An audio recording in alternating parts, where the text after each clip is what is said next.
இந்த வீடியோவில் நாம் என்ன பார்க்க போகிறோன்னா, டயட்டில் இருக்கிற வைக்கப்பில்லை அப்படியே கயிறு அவுத்துட்டு அப்படியே தூக்கி விட்றாங்க. எதனால் அப்படி பண்ணுறாங்க அப்படின்னா, ஒரு ஃபஸ்ட்டு 2 நடை வந்து தூக்கி விட்டுட்டோம்னா அடுத்தடுத்து கொண்டு வர்ற நடையை மேலே அப்படியே போர் போடலாம். அதுக்காக இல்லைன்னா இப்போ வைக்கப்பில்லை கொஞ்சம் கொஞ்சமாக அள்ளி போட்டு அடி இது போர் போட்டுக்கிட்டு வந்தோம்னா லேட் ஆகும். அதனால் அப்படியே தூக்கி விட்றாங்க. எப்படி தூக்கி விடுவாங்கன்னா, ஃபஸ்ட்டு வந்துட்டு எங்கே வைக்கப்புல் போடுறோமோ அந்த இடத்துல நேராக டிராக்டரை கொண்டு போய் நிறுத்தி அதை டிராக்டரை வந்து வைக்கப்புல்லை மேலே தூக்குவாங்க. அது வந்து கரெக்டாக விழணும். இல்லைன்னா மாறி விழுந்துருச்சு அப்படின்னா மறுபடியும் அள்ளி அள்ளி போட்டுக்கிட்டு இருக்கணும். அந்த போரை வந்து கரெக்டாக நேர் பண்ணணும். அதுக்காக ஓரளவுக்கு கரெக்டாக நேர் பண்ணி தூக்கி விட்டோம்னா நேராக விழுந்துக்கும். இங்கே பாருங்கள், அதுக்காக தான் டிராக்டரை வந்து முன்னாடி பின்னாடி நொடிச்சுக்கிட்டே இருக்காங்க.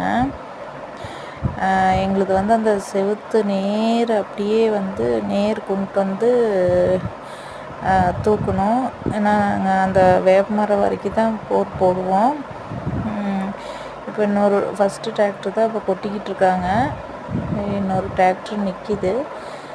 அதை ஃபஸ்ட்டு டிராக்டர் தூக்கும்போது நல்லா நொடிச்சு நேருக்கு நேர் தூக்கி விட்டாங்க அப்படின்னா நம்மளுக்கு கொஞ்சம் அடுத்த டிராக்டர் தூக்கும்போது ஈஸியாக இருக்கும், வேலையும் ஈஸியாக இருக்குன்னு வைங்களேன். இப்போ ஃபஸ்ட்டு 2 வண்டி மட்டும் தூக்கி விட்டு இப்படி ஈஸியாக போட்டு போயிடுவாங்க. நாளைக்கு கொண்டு வர்றதெல்லாம் வந்து அடுத்தடுத்த டிராக்டர் வந்து அப்படியே டிராக்டர் பக்கத்துலேயே பக்கத்தில் அடுத்து நாளைக்கெல்லாம் கொண்டு வர டிராக்டர் என்ன பண்ணுவாங்கன்னா அள்ளி போடுவாங்க. பக்கத்தில் அந்த பக்கத்தில் கொண்டு வந்து நொடிச்சு நிறுத்தி மேலே 2 பேர் நின்று, அந்த பக்கம் மேலே 2 பேர் நின்று அள்ளி அள்ளி போடுவாங்க. போடுறவங்க நேராக பார்த்து போட்டுக்கிட்டு வருவாங்க. இன்றைக்கி அதனால தான் வந்து வேலை கம்மி பண்ணுறதுக்காக தான் இப்படி தூக்கி விட்றாங்க. இந்த வீடியோவில் வந்து நாங்கள் பண்ணுறதை தான் நான் உங்களுக்கு சொல்லியிருக்கேன். நீங்களே எப்படி போடுவீங்க அப்படிங்க பாருங்கள். நேராக பண்ணி இப்போ தூக்கி விட்றாங்க. எப்படி போடுவீங்க அப்படின்னு எங்களுக்கு கமெண்ட் பண்ணுங்கள். அதோட ஒரு வைக்கப்பில் வந்து ஒரு ஏக்கரை கொண்டு வந்து போட்டு கொடுக்குறக்கு எவ்வளோ அமௌண்ட்டு உங்கள் ஊரில் எல்லாம் அப்படிங்கிறதையும் எங்களுக்கு கமெண்ட் பண்ணுங்கள். பாருங்கள் எப்படி தூக்கி விட்ருக்காங்கன்னு. அப்போவும் வந்து இந்த பக்கம் சரிஞ்சு விழுந்துருக்குது. இந்த பக்கம் சரிஞ்சு விழுந்ததை வந்து